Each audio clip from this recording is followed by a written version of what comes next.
जुलै दैनंदिन ज्ञानेश्वरी अध्याय 16वा दैवासुर संपत्ती द्विभाग योग.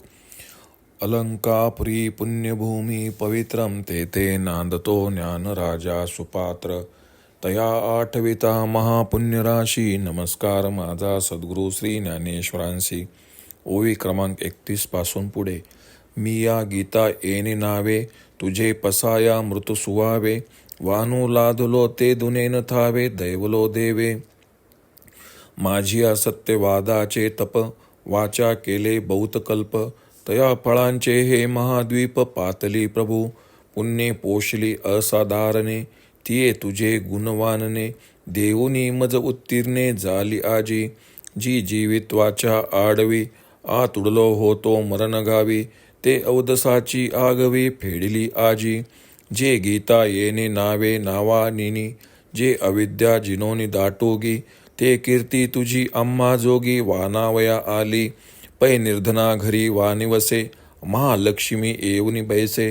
तया ते निर्धन ऐसे मनो एकाही. का अंधकाराची ठाया दैवे सूर्य आलिया. तो अंधकारोची जगाया प्रकाशनो हे. ज्या देवाची पाता थोरी विश्व परमाणुही दशान धरी. तो भावाची सरोभरी नव्हेची काही. तैसा मी गीता वाखानी हे ख पुष्पाची तुरंबिनी. परी समर्थे तू आश्रयानी फेडिली ते. म्हणून तुझे प्रसादे मी गीता पद्य अगाधे. निरूपनिजी विशदे ज्ञानदेव म्हणे. तरी अध्यायी 15वा. श्रीकृष्णे तया पांडवा शास्त्र सिद्धांतू आगवा उगानिला. जे वृक्षरूपक परिभाषा केले उपाधिरूप अशेषा. सद्वे देगे जैसे दोषा अंगलीना. आणि कुटस्तू जो अक्षरू दाविला पुरुष प्रकारू. तेने उपहिताही आकारू चैतन्य केला. पाठी उत्तम पुरुष शब्दाचे करुणी मीश. दाविले चोख आत्मतत्व आत्मविषयी अंतुवट. साधन जे अंगदट ज्ञान हेही स्पष्ट चावळला. म्हणून ये अध्यायी निरूप्य नुरेची काही. आता गुरु शिष्या दोही स्नेहोलाहना. एवं ये विषय कीर जाणते बुझावले अपार.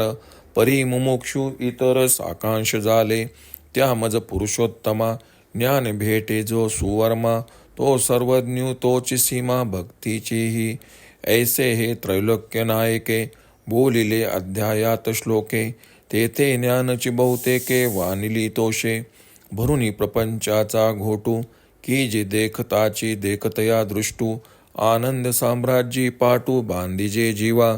एवढे या लाठेपणाचा उपाव आणि नाहीची म्हणे देव. हा सम्यक ज्ञानाचा रावो उपाया माझी. ऐसे आत्मजिज्ञासू जे होते तीही तोषलेनी चित्ते. आदरे तया ज्ञानाते ओवाळिले जीवे.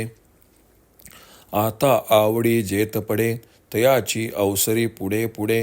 रिगो लागे हे घडे प्रेम ऐसे. म्हणून जिज्ञासूच्या पैकी ज्ञानी प्रतीती होय ना जवनिकी. तव योग क्षोमू नानविखी स्फुरलेची की. म्हणून तेची सम्यक ज्ञान कैसेनी होय स्वाधीन. जालिया वृद्धी यज्ञ घडेल केवी. का उपजोची जेन लाहे. जे उपजलेही अव्वांटा सुये. ते ज्ञानी विरुद्ध काय आहे हे जाणावे की. मग जाणतया जे वीरू तयाची वाट वाहती करू. ज्ञानाही तेची विचारू सर्व भावे. ऐसा ज्ञान जिज्ञासू तुम्ही समजती. मावो जो धरिला असे चित्ती. तो पूर्वावया लक्ष्मीपती बोली जेल.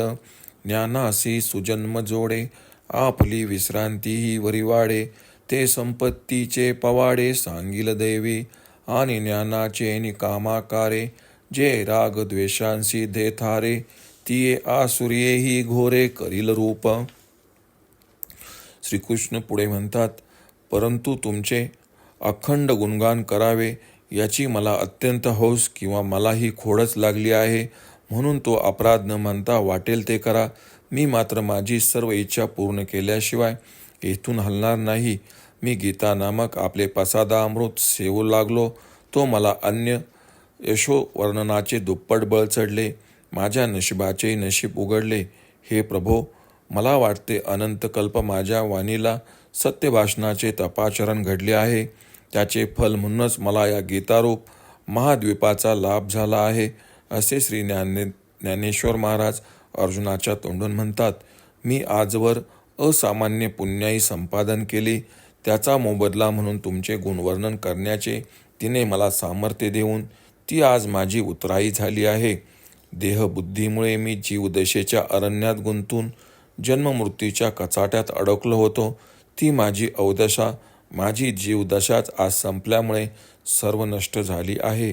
जी गीता या नावाने प्रसिद्ध असून अविद्येचा पाडाव करून जिने आपले सामर्थ्य सिद्ध केले आहे, अशा आपल्या गीतेचे म्हणजे आपले यश आम्ही वर्णन करणेच योग्य होय. कल्पना करा की दरिद्री माणसाच्या घरी महालक्ष्मीने अचानक प्रवेश केला तर त्या माणसाला दरिद्री म्हणता येईल काय? किंवा जिथे अंधार आहे तिथे सुदैवाने सूर्य आला तर तो अंधारच या जगाला प्रकाशरूप होत नाही काय? ज्या परमात्मा स्वरूपाचे महात्म्य पाहू गेले असता या विश्वाला परमाणू म्हणजे मातीचे कण इतके स्थान अगर इतकी सत्ता नाही, तो भक्तिभावाच्या बळावर काय करणार नाही, अगर होणार नाही. त्याप्रमाणे मी गीतेवर टीका अगर व्याख्यान करावे ही वस्तुतः आकाश पुष्पांचा सुगंध घेण्यासारखी अशक्य गोष्ट आहे. परंतु आपणा समर्थांच्या कृपेने माझी तीही इच्छा पूर्ण झाली. पुढे श्री ज्ञानेश्वर महाराज म्हणतात, आपल्या प्रसादाच्या योगे मी गीतेच्या श्लोकांचे मूळच्या खोल अर्थाप्रमाणे विवरण करीन. देवांनी 15व्या अध्यायात अर्जुनाला सकल शास्त्र सिद्धांत सांगितले आहे. उत्तम वैद्याने अंगात मुरलेल्या दुखण्याची चिकित्सा करावी. त्याप्रमाणे ब्रह्मवस्तूच्या ठिकाणी झालेल्या अनादी अनिर्वचनीय माया या उपाधीच्या संबंधाने ही त्रैलोक्य रचना कशी निर्माण झाली हे वृक्षाच्या रूपकाने देवानी दाखविले. आणि कुटस्थ म्हणजे मायारूप उपाधी ज्याला आहे असा अक्षर पुरुषाचा प्रकार म्हणून जो दाखविला व त्याचबरोबर तदुपहित चैतन्याचे वर्णन केले. नंतर उत्तम पुरुष शब्दाच्या वर्णनाच्या निमित्ताने केवळ शुद्ध जे आत्मतत्व ब्रह्म त्याचे स्पष्टीकरण केले व आत्मप्राप्तीचे श्रेष्ठ अंतरंग साधन जे ज्ञान तेही सांगितले. म्हणून या अध्यायात सांगण्यासारखे काही उरले नाही, परंतु गुरु शिष्यांच्या प्रेमसंवादाचा अनुवाद करू. याप्रमाणे 15व्या अध्यायाने अनेक बुद्धिमंतांची योग्य समजूत पटली तरी ते मुमुक्षु त्यांच्या सर्व शंकांचे निरसन झाले नाही. असा जो मी पुरुषोत्तम, त्या माझे वर्म जाणून जो मला ज्ञानाद्वारा भेटतो, मद्रूप होतो, तोच सर्वज्ञ होय. त्याची माझ्याविषयीची भक्ती हीच सीमेची भक्ती होय. असे जे त्रैलोक्यनाथ भगवंतांनी 15व्या अध्यायाच्या शेवटी संतुष्ट होऊन सांगितले आहे, त्यात मुख्यतः ज्ञानाचीच थोरवी सांगितली आहे. प्रपंचाचा ग्रास करून ब्रह्मदर्शन होताच दृश्यालाही दृश्यही आत्मस्वरूपाने दिसू लागते. सर्वात्मक भाव होतो व त्यायोगे जीवाला ब्रह्मात्मभाव येऊन तो आनंद साम्राज्याचा स्वामी होतो. ब्रह्मप्राप्तीला इतके बलवत्तर असे दुसरे साधनच नाही. सर्व उपायामध्ये सम्यक ज्ञान हाच राजा होय असे देवांनी सांगितले. इतक्या अधिकाराचे जे आत्मजिज्ञासू होते त्यांनी संतुष्ट मनाने त्या ज्ञान उपायावरूनच आपले प्राण वाळून टाकले. ज्याला ज्या विषयाची आत्यंतिक आवड असते त्याची त्या विषयात पुढे गती उन्नती होते, हे प्रेमाचे लक्षण आहे. पण त्या जिज्ञासूंपैकी ज्यांना यथार्थ ज्ञानप्राप्ती होणार नाही अशांना ते कसे प्राप्त होईल व प्राप्त झाले असता कसे टिकेल अशी जिज्ञासा सहजच होणार. म्हणून जे सम्यक ज्ञान कसे हस्तगत होईल व झाल्यास त्याच्या वाढीसाठी कोणते प्रयत्न करावे किंवा ज्या कारणासाठी ते ज्ञान उत्पन्नच न व्हावे अथवा झाले तरी आडमार्गाने व्यर्थ जावे अशी ज्ञानाला प्रतिबंध करणारी कोणती गोष्ट आहे ते कळावे. म्हणजे त्यायोगे तो ज्ञानाला बाधा आणणारा मार्ग सोडून देऊन त्याला हितकारक असेल त्याच मार्गाचा सर्वभावे आदर करू. तुम्हाला सर्व जिज्ञासूंच्या मनात हे कळावे असा जो भाव आहे तो पुरवण्यासाठी लक्ष्मीपती भगवान पुढे सांगतील. जिच्या पोटी उत्तम ज्ञान आहे, आत्मविश्रांती लाभावी, त्या दैवी संपत्तीचे वर्णन देव आता करतील. आणि ज्ञानप्राप्तीच्या मिशाने रागद्वेषादिकांना आश्रय देणारी जी घोर आसुरी संपत्ती तिचे देव वर्णन करतील, असे श्री ज्ञानेश्वर महाराज म्हणतात. ओम श्री रुक्मिणी पांडुरंगाय नमः. ओम श्री ज्ञानराज माऊली नमः.